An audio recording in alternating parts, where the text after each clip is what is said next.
This top 10 list will feature what I believe are the best mainline Mega Man games.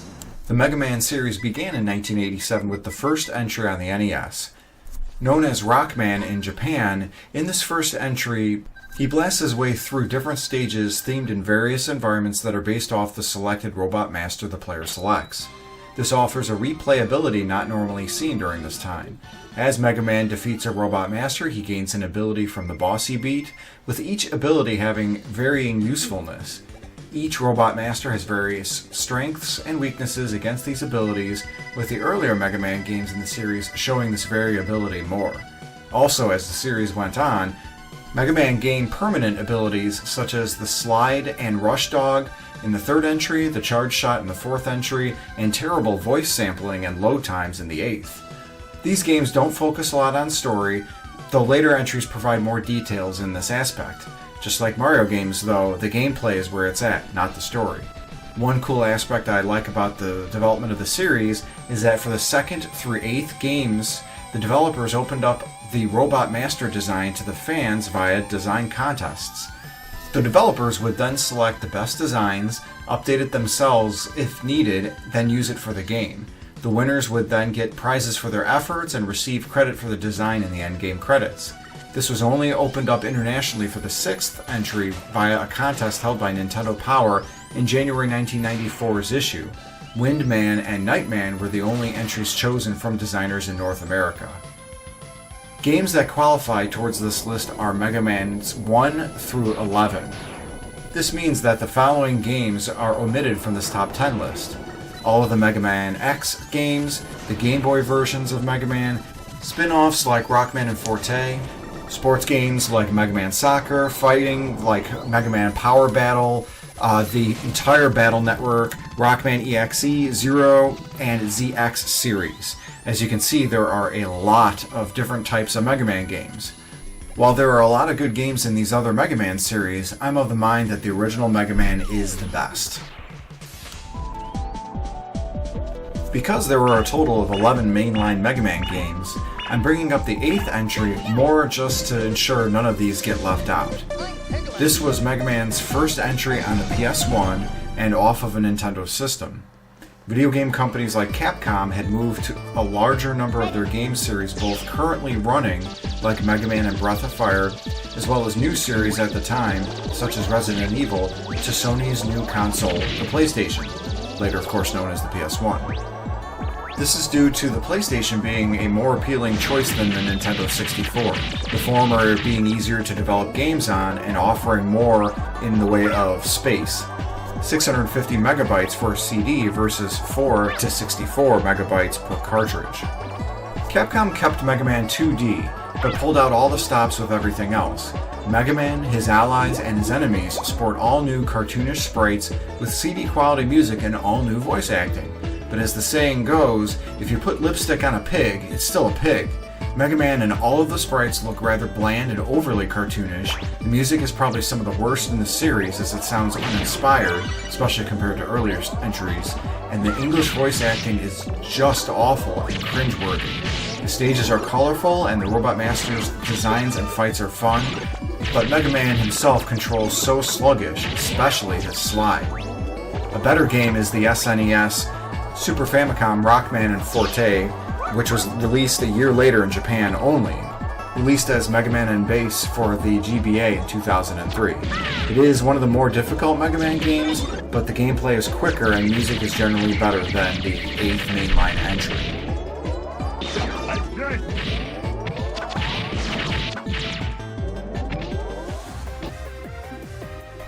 The excitement for me was palpable when this game was announced in December 2017 during the Mega Man 30th anniversary celebrations by Capcom. It had been since March 2010 since the last Mega Man game, the 10th entry, was released. Between that time, a number of Mega Man games like Universe and Legends 3 were abruptly cancelled, and spiritual successors like Mighty No. 9 failed to capture the energy that the Blue Bomber had in his games. In October 2018, the 11th and still newest entry as of the publishing of this video was released. While Mega Man in name and somewhat in spirit, it fumbled on a number of elements that a good Mega Man game normally has. The biggest issue I have with this game is the music. Normally Mega Man games have fantastic soundtracks that pair well with the stage that the player is in. In the 11th entry, however, the music is just okay, if a bit uninspired. Mega Man is back to having a voice, but thankfully it pairs well with his character versus the 8th entry's high-pitched voice they gave him. This is another one of the more difficult Mega Man games, though thankfully it does offer 4 different difficulty settings. And am I getting old or what? I found myself fumbling with the gears system more than anything during my multiple playthroughs. When I try to switch weapon power with L and R, like in later Mega Man games, it triggers the time power gears and I end up wasting this power. Then when I want to use it, its effects are small at best in the stages and mandatory when fighting the Robot Masters, since they have this power too. Overall, this was a good game, although if they work on a Mega Man 12, I do hope they go back to the 8-bit aesthetic style like they did after the 8th entry.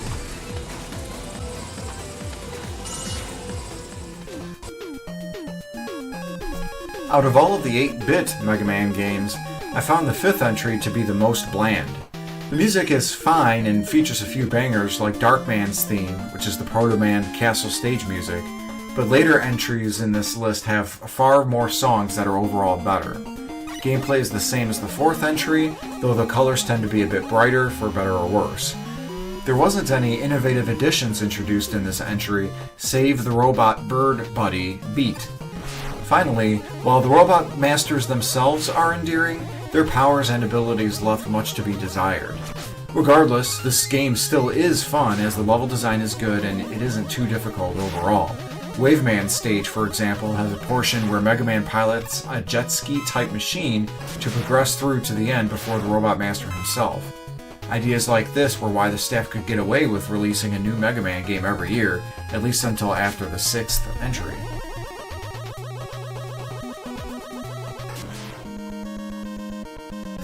The first entry that started it all. While it only has 6 Robot Masters versus 8 in all future iterations, it pioneered the ability to choose which one to tackle first, as well as inheriting their ability upon defeat. This also holds the crown as the most difficult Mega Man game, even to this day.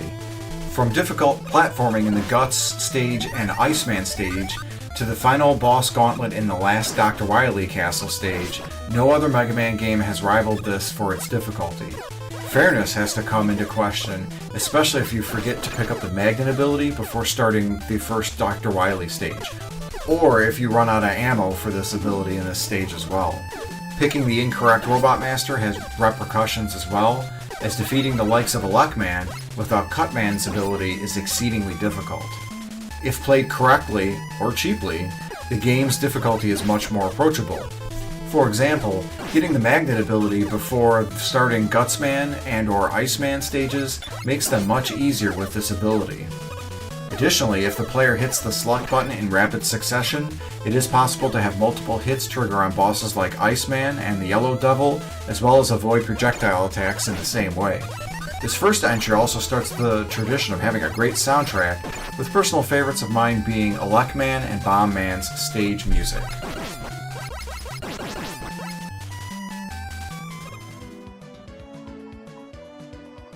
I feel this game gets a lot of unfair criticism, such as it looking off for a Mega Man game.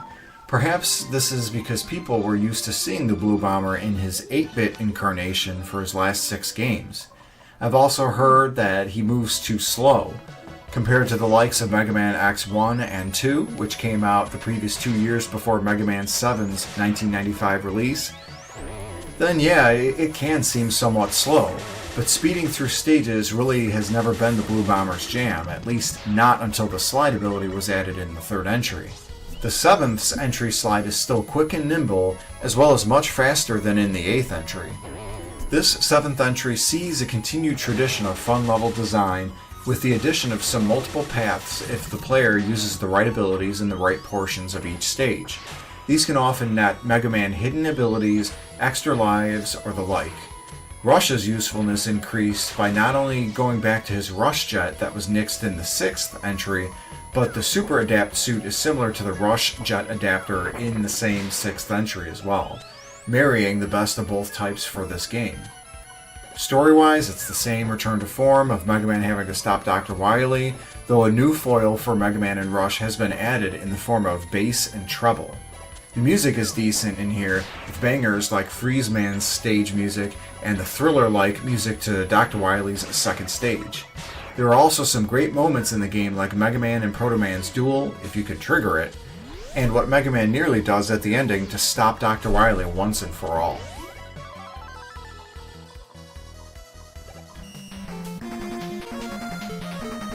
This entry comes hot off the heels of the fantastic third game.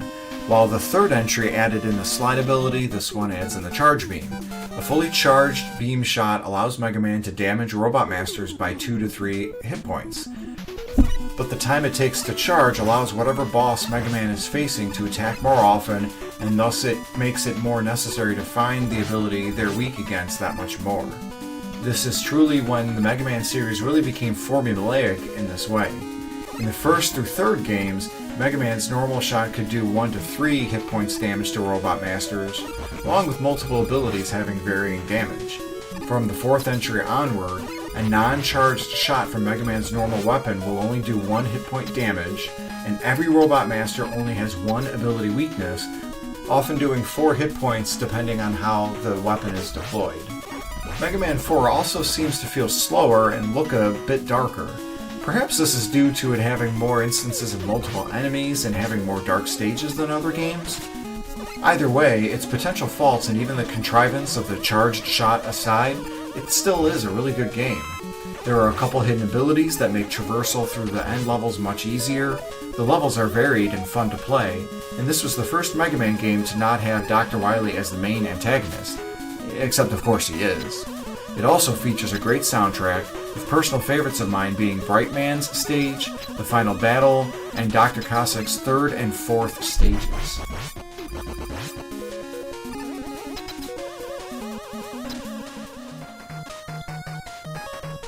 The sixth entry is a decent improvement to the fifth because of the interesting Rush adapters that were added and the oddly ethnic Robot Masters. Where it improves upon the fourth entry is having a stronger overall soundtrack, it looks lighter, and the gameplay feels less slowed down overall. Keep in mind, of course, this was the sixth game released every year since the original entry back in 1987. A lot of gamers were growing tired of Mega Man gameplay at this point because of this, though looking back in hindsight, we can recognize each of these games for their merits as well as their issues. While this was a lot of games at once, it allowed us to gain a venerable library of these that have been getting re-released since 2004's Mega Man Anniversary Collection for the GameCube and PS2.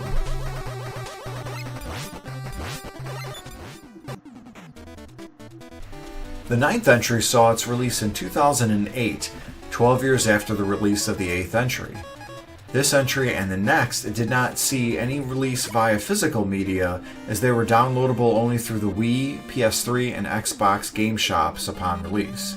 It sees a great return to form to its 8-bit roots, even going as far as having virtual artwork reminiscent of the first entry in the series. In the game itself, Mega Man loses his charge shot and slide abilities, putting this on par with the first and second entries. The difficulty matches this as well. This is probably the second most difficult Mega Man game, right below the first entry. Fortunately, while the third through sixth entries all had 2 post-Robot Master castles to go through, this entry continues the 1 castle tradition that the first 2 entries had. The ninth entry also had a fantastic soundtrack as well, with bangers like Plugman's stage and the second Dr. Wily stage. Being a newer game though, this entry also had additional features such as the Endless Stage mode, also thankfully sporting a fantastic musical track there, time attack and challenge modes, as well as DLC that allowed the player to play as Proto Man for the first time. It also added additional difficulties and a special stage with an additional Robot Master. Fortunately, if you purchase the game now on current-gen consoles via the Mega Man Legacy Collection 2, all of this additional content is already included in the game.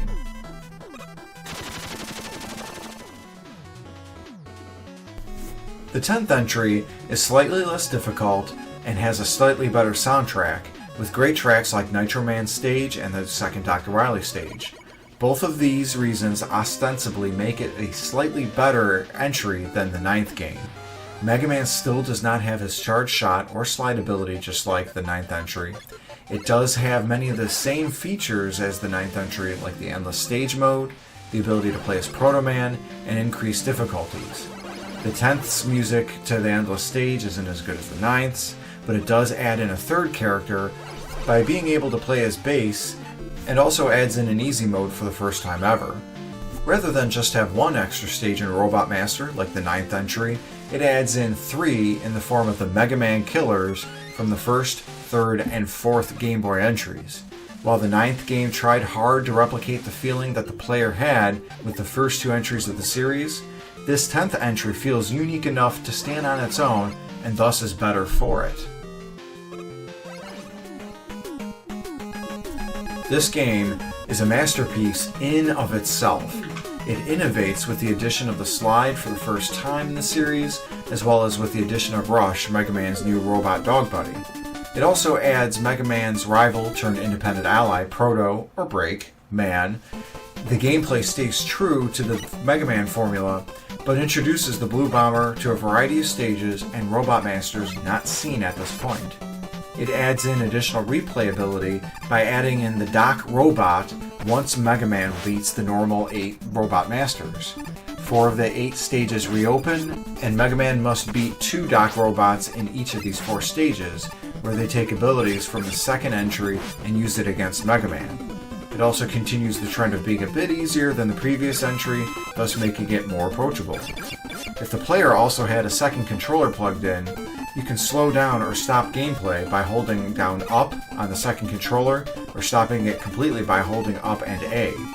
Holding right allows Mega Man to jump super high and not die when landing in a pit. If an enemy is directly above Mega Man while in a pit, holding and or constantly depressing right drains Mega Man of his health, doesn't kill him, making him invincible at least until he picks up energy. The soundtrack is absolutely fantastic as well, with strong entries in nearly throughout the entirety of the game. Personal favorites for me are the Sparkman stage, intro theme, the Weapon Git theme, and the second Dr. Wily stage. Even with how fantastic this game is, it is still bested by the following entry.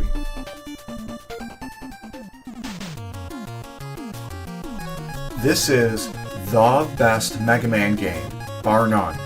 It took the core gameplay from the first entry, expanded the number of Robot Masters from 6 to 8, keeping it that way for all future games, and smoothed out all of the rough edges that this first entry had. Each Mega Man game probably has a number of frustrating moments in it. In this second entry, I can only think of one, being the 4th boss in the Dr. Wily stages, where you have to use the Crash Bomber ammo judiciously to beat it. Despite it, the gameplay is tough but fair, and welcomely easier than the first entry. The stages are varied, colorful, and feature interesting Robot Masters, with some having multiple weak points that can be exploited through experimentation. The abilities gained are also some of the most useful, the Metal Blade by far being the best in the entire series. Stages such as Quickman's continue to challenge me to this day by having me make sure I can still beat it without Flashman's power. And what can I say about the soundtrack? Every single music track is gold, from the password theme to the end credits. It features banger after banger. My personal favorites are the Metal Man stage and the ending theme, with my absolute favorite in all of the Mega Man games I've ever played being the first Dr. Wily stage. While Super Mario Bros. 3 I would recognize as the best NES game, Mega Man 2 is probably my favorite NES game of all time. Callbacks to it, such as the reveal trailer for Mega Man being introduced into Smash Bros. In June 2013, had my inner fanboy squealing with delight. And there you have it, my top 10 for the mainline Mega Man games. These are great platformers that I can't recommend enough for those that like a challenge, a great soundtrack, replayability, and top-notch platforming. What are your favorite Mega Man games? Leave a comment in the below, like, and subscribe to my channel for more content. Thanks for watching my video, and I hope you have a great day.